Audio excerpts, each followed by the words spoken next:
Human plants. Reflections on human existence and environment, or scenario for a sleep. Man moves in time-space while being at the top of the food pyramid. There is constant movement in our body, even when we are at rest. This brings us closer to the idea of human plants. Human plants are self-reflexive like Homo sapiens, but live as plants. Their roots are their identity. Moving away from them is equivalent to non-existence. Feelings of nostalgia, melancholy, shoes hurting one's feet are unknown to them. They are satisfied that the sun and the water exist. If man becomes a human plant in his sleep, how will this affect his attitude to trees, for example? Personal spaces. Reflections on the relations between two people. When the whole is bigger than the sum of its parts, 1 to 1 is 11. The search for intersections in the trajectories of the two of them makes possible the symmetry. Two parallel lines remain always at a distance, regardless of the perspective illusion that they might eventually meet. The wheel of power and possession evolves into a common landscape with adjoining personal spaces, with two lakes merged into one, a mirror of the clouds and defeated self-obsessions. Present, portrait of a creator. Reflections on creative discourse and the definitions for present. A dialogue between the ego and the superego. Why don't you make a portrait of time? Of time? That would be quite an ambitious task. Maybe a portrait of time which passes through me. And how do you define present? While I define present, it has already become past. But that doesn't really matter. It is a rendezvous of past and future. Silver threads draw the trajectory of their meeting. The linear perspective of time becomes semantic. The present is a love passion. It is the vertical axis in a coordinate system. And out of it appears the hero who, in his creative art, captures simultaneously the ephemeral and the eternal. The creator is in his boat, on the crest of the wave of a creative choice without limits. And this is one more verified definition of present. Oh, finally you started talking. You mean that time flows in a different way for the creator? Something like that. A continuum of the present. Past and future out of frame. Really? So it is 3 in 1? And will there be colors on the portrait of the creator? Yes, definitely. A spark of all colors. The portrait will not reflect, but rather it will radiate white light across the whole spectrum. Sacrament. Reflections on the definitions of happiness and moments of sacrament. There are such moments, twilight all around, and a long row of silhouettes in the cave, as Plato described in his allegory. You see only shadows, copies without originals, and the back of the person in front of you. Time drips at regular intervals on a shaven head. It doesn't allow you to fall asleep. Fatigue keeps you half awake, a state in which everything seems insignificant and replaceable. Allez hop!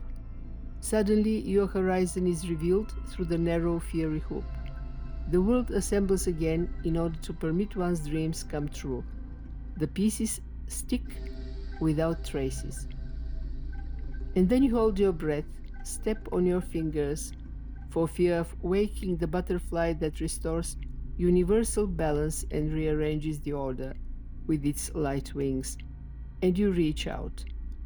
Everything is at your fingertips.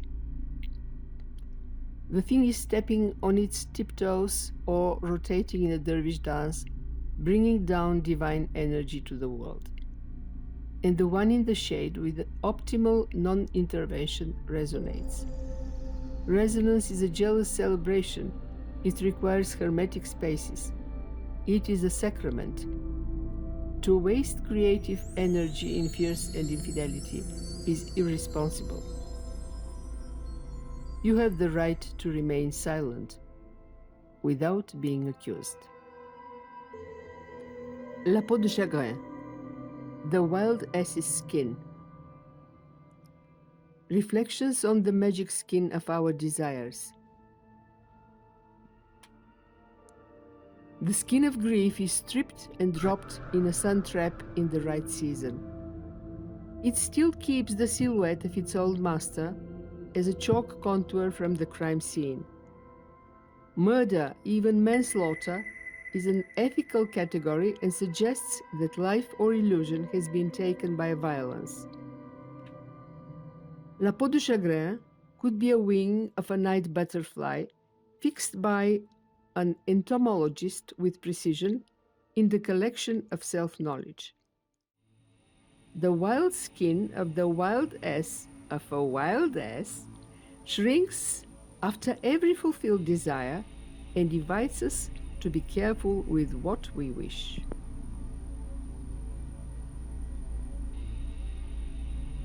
Journey.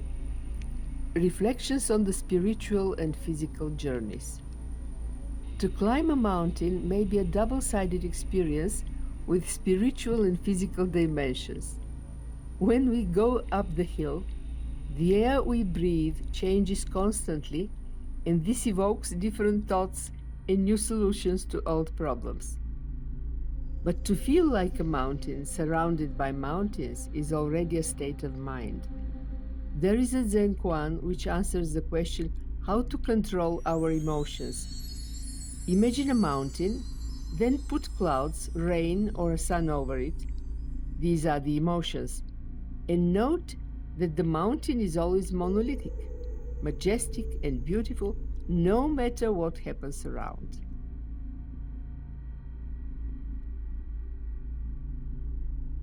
Ecstatic. Reflections on the internal readiness to catch the moment when the bowstring is drawn. When the body is a string and the spirit is a musician. The ecstatic state presses the tool switch of intuition that functions beyond the rational cognitive level. The ancient Greeks introduced the antithesis concept, internal tension and energy, is a key feature of the divine content of the form.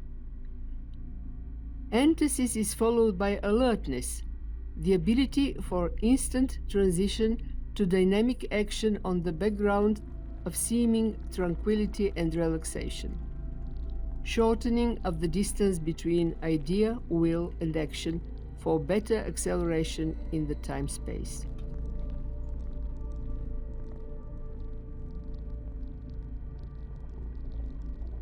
Homo socialis. Reflections on social dynamics and the feeling of coming back. The individual is a stone sculpture which has its own weight, as solid as a rock, as heavy as a spoken word. He finds balance in communication, may it be a conversation, a search for shared horizons, coexistence, or socialization. Allez hop, off you go, and all of a sudden, these acquisitions of our modern times become a taboo, a forbidden fruit. The fog of the pandemics descends on Earth for an uncertain period of time and brings a feeling of something fictional. Alienation becomes an existential condition. The common invisible enemy brings people together, bonding them into a cosmopolitan family, thus materializing the idea of Vonnegut. Under force majeure circumstances, man is thrown back to himself. The consumer cannot consume, the extrovert and the introvert look alike. The sociopath turns into a sociophile. It is time to face the postponed need for a stock take, to catch up with ourselves. The crowd is no longer a herd. It becomes multi-faced and differentiated. Conformism doesn't make up for the deficits. Personal responsibility acquires a new necessity. Coming out of the herd's shadow, a strawberry rolls on the ground, and that scent of long ago. Daylight makes the perceptions more material. The existing absence of the great architect starts as a thread from the physical absence of the other and reaches the feeling of the divine monad in each of us. Creations, reflections on human existence, social behavior, and aesthetics of the distance. Man perceived as a stone sculpture in the process of modeling. The monolithic stone is a metaphor for the beginning of every human life. The stone gradually acquires a form and builds up our personality. The circumstances of our life place us in the mise-en-scène needed for our development, may it be a world cataclysm, existential fear, or personal drama. Some people approach truth through communication with themselves, others with their family, and the social environment is the common denominator. To understand this is something like acceptance of one's destiny. Most probably the artist who created the Venus of Willendorf has realized he needed something more than just survive. Although an objective correlation, this image goes on developing itself through the reception of the audience in the different ages. The Creator has a plan for each one of us and an idea for our best version in the infinity. One may do one's best or postpone it. The material body is closely connected with the spirit and vice versa. To sacrifice the one for the other disturbs the balance and the relation with the outer world. The Creator has given us a free will so that we may choose when we are born. Family. Reflections on family relations and the first meetings with hierarchy and authority figures in childhood years. Conventional symbols for male and female principles, such as are the horizontal and the vertical line, are enlarged in order to introduce out-of-gender nuances with the diagonal line. In its dynamics, it promises an end to the eternal war, the war of sexes. In fact, do we know our closest relatives? The problem is that we accept them as granted and as figures of their function. Italian family. Reflections on the family environment in which conversation is a cozy room of words where the miracle of closeness happens. All family members stand as megaphones, each one by itself. If they function simultaneously, they'd rather play one and the same melody. If not, the conversation becomes a monologue.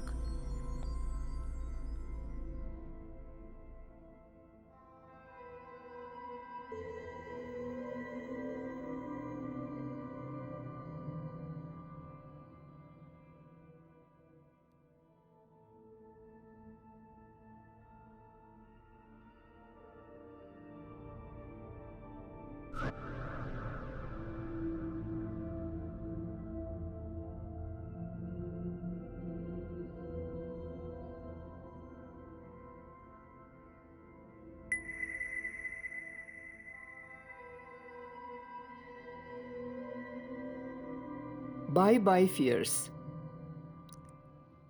Reflections on human existence. Everyone feels fear sometimes. The question is how to face it. If you walk the slope of self-knowledge, you can recognize fear and sharpen your scalpel. Existentialistic fear has many names. If you attack the cause but not the consequence, you have the choice to get old like a cathedral, turning your back to the fear of the unknown, or lose the track in a state of stupor. The face of fear is ugly, but nothing is more beautiful than the moment when you have the courage to overcome it and say, "Farewell, fears." Choice. Reflections on the inspirations that lead to crossroads and change. Chance, especially bon chance, is not luck. It is neither accident nor a game of probability. It is actually a conscious choice. Demoiselle Bonchance has slouched her soft hat and is peeking out through the eye holes over the brim. Her undercover identity promises mystery or maybe plans some law-breaking performance. The anticipation of chance draws irresistibly towards her. In this graceful but strong back, there is a promise of bon voyage. You stand at a crossroad and make a decision. You choose a direction, and there is no wrong way. Hesitation is the only loss. Energy is demagnetized and doesn't collect the right pieces in a strong unity. Demoiselle is embraced by Kandinsky and his ideas of points and moments. Points in space and moments in time. Countless straight lines can pass through a given point in space, just as every moment is a crossroad for countless opportunities, provided we allow for it. There we choose whose card to play, lights and shadows.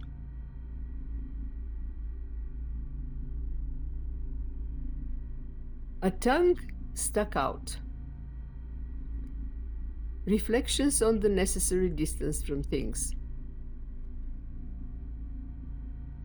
Different circumstances bring in dissimilar nuances.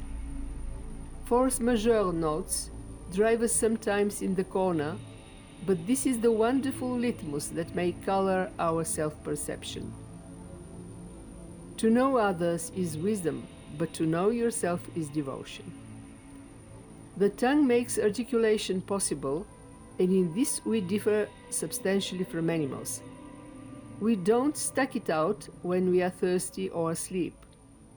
The tongue has its personal space, and no wonder its habitat is a semi-dark cave. Who can get it out of there? For instance, the doctor can command, say and prescribe medication. But when we undergo a self-prescribed treatment with the necessary dose of humor, the tongue can break through the comfort of euphemism by poking out and thus create the necessary distance from things. Though it may not seem exactly in this way from a formal point of view. The tongue stuck out as a non-verbal euphemism. The tongue as a new limb, as a reserve player. A city walk. My jacket sticks its tongue out. The PC freezes windows, steal minutes split in two, and pokes its tongue at me. My heart is emancipated and sticks its tongue out at you. It is like jumping from the last floor of one's heart, but upwards. Chronotopes. Reflections on the relationship between space-time and state of mind. The spiritual conditions and movements are located in different chronotopes, time and place of action. There and where are sufficient coordinates, and the action may be a change of the standpoint, a new connection between facts already known, etc. The three classical unities, apart from dramas and tragedies, something like memory refreshing. The chronotopes here are benchmarks in a linear perspective with a serial number. This is a slow metamorphosis of form through different symbolic objectification. In between the main chronotopes are located the phases of transformation. The beginning of the straight line is marked by the living skull, the living corpse, or the one which has already come back to life, a question of will or viewpoint. The living skull is an interpretation of medieval vanitas symbolism and passes through personal metamorphosis, the existence, and reaches the mask or the visage required by social communication.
The Sphinx of Small Things. Reflections on the scale of things. To miss the small things is like failing to smell a strawberry, failing to feel the wind stirring the tissue of a garment, or failing to look at one's own reflection in the admiring bog, as Emily Dickinson would say. The Sphinx looks at eternity with lips shut tight in stony silence. It is seemingly impartial and indifferent to the fact that a day comprises many and many moments. The soft sand dunes rely on the hardness of each grit. The wind over the sandy horizon protects the Sphinx from its own self-will. The lion part of the Sphinx is displeased, but the human head remains silent in dizzy contemplation of the small things in the big phenomenon.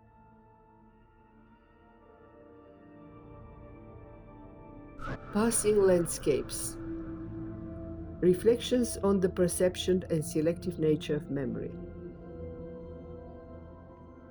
There are landscapes which pass and landscapes which remain. Landscape is a synthesis between man and the environment.